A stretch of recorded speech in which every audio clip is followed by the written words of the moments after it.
Welcome to my channel Toronto see inside out. আর আমি টুসি আজকে তোমাদের সাথে শেয়ার করতে চলেছি একটা হেলদি রেসিপির নাম হচ্ছে ওটস ইডলি। এটা যতটা সফট হয়েছে খেতেও কিন্তু দারুণ হয়, আর তার সাথে এই ধনেপাতার চাটনিটা অবশ্যই। তাহলে চলো কথা না বাড়িয়ে শুরু করে ফেলি ওটস ইডলি। এখানে আমি ওটস ইডলি বানানোর জন্য ওটসটাকে ড্রাই রোস্ট করে গ্রাইন্ড করে নিয়েছি, ওটসের আটা বানিয়ে নিয়েছি। এবারে যতটা আমি ওটস নিচ্ছি ঠিক তার হাফ আমি এখানে ইউজ করব সুজি। এখানে আমি হাফ কাপ সুজি নিয়েছি। যতটা সুজি নিলাম ঠিক ততটাই আমি নিয়ে নিচ্ছি টক দই। এখানে আমি হাফ কাপ টক দই ইউজ করলাম। এবারে এগুলোকে একটু আমি মিক্স করে নিচ্ছি। প্রথমে আমি এর মধ্যে জল অ্যাড করব না, একটু মিক্স করে নেওয়ার পরে আস্তে আস্তে করে আমি জলটাকে প্রথমে আমি পুরো জলটা অ্যাড করে নেবো না, অল্প অল্প করে জল অ্যাড করবো আর মিক্স করতে থাকবো। কারণ খুব বেশি জল পড়ে গেলে তাহলে ইডলিটা ফুলবে না, আবার কম জল পড়লেও ইডলিটা ফুলবে না, কারণ সুজি দেওয়া আছে তাই টাইট হয়ে যেতে পারে। ব্যাটারটাতে প্রায় 1 কাপের কাছাকাছি জল ইউজ হয়েছে আর ভালো করে মিক্স করে নিয়েছি। এবারে সুজিটা ভালোভাবে ফোলার জন্য আমি 15 মিনিট এটাকে কভার করে রেখে দেবো। 15 মিনিট হয়ে গেছে, ভালোভাবে সুজিটা ফুলে গেছে। এবারে এর মধ্যে আমি ইউজ করছি গ্রেটেড গাজর আর ধনেপাতা, কাঁচা লঙ্কাটা তোমরা তোমাদের স্বাদ অনুযায়ী দিও। এখানে আমি একটা কড়াইতে অল্প সাদা তেল ইউজ করলাম আর তাতে দিয়ে দিলাম একটা শুকনো লঙ্কা, 1 চামচ কালো সর্ষে, 1 চামচ বিউলির ডাল আর 1 চামচ ছোলার ডাল।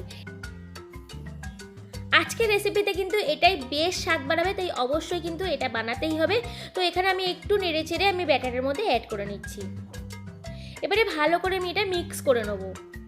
এই রেসিপিটা কিন্তু খেতে খুবই ভালো লাগে, তোমরা অবশ্যই বানিও। এটা একটা হেলদি রেসিপি, আর যারা রোগা হতে চাইছে তাদের জন্য তো বেশ ভালো একটা রেসিপি, কারণ এর মধ্যে এমন কিছু দেওয়া নেই যেটা খেলে তোমাদের শরীরে ক্ষতি করবে। তো এখানে আমি ভালো করে সব মিক্স করে নিয়েছি। এবার এর মধ্যে আমি অ্যাড করে নিচ্ছি নুন। এখানে নুনটা আমি স্বাদ মতন ইউজ করছি আর এর মধ্যে দিয়ে দিচ্ছি হাফ চামচ খাওয়া সোডা। তোমরা যদি ফোলাতে চাও অবশ্যই খাওয়া সোডাটা ইউজ করো, আর যদি না চাও এটা স্কিপ করতে পারো, কিন্তু খাওয়া সোডাটা ইউজ করলেই ভালো হবে। দেখো এখানে ব্যাটারটা পুরো রেডি করে নিয়েছি, ঠিক এইভাবে ব্যাটারটাকে রেডি করে নিতে হবে। তো চলো এবারে যাওয়া যাক নেক্সট প্রসেসে। এখানে আমি একটু অয়েল গ্রিস করে নিচ্ছি, সানফ্লাওয়ার অয়েলই হালকা করে ইউজ করলাম।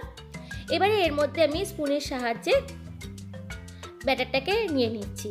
তো এখানে স্টিল আর সাদা কালারের ব্যাটার হওয়ার জন্য ভীষণ কাঁপছে, ক্যামেরাতে নিচ্ছে না ফোকাস, তাই আমি এখানে ব্যাটারের মধ্যে একটু হলুদ গুঁড়ো ইউজ করে নিলাম।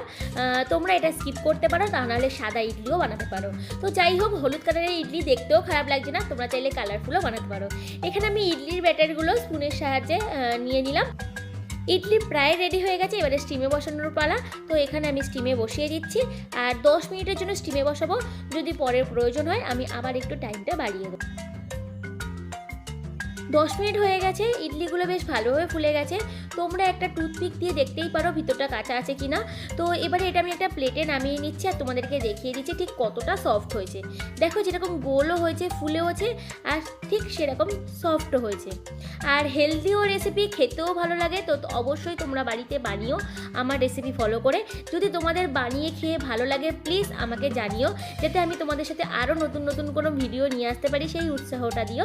তো আজকে আমার ভিডিও ভালো লেগে থাকলে প্লিজ লাইক কমেন্ট করতে ভুলো না। থ্যাংক ইউ আমার ভিডিও দেখার জন্য।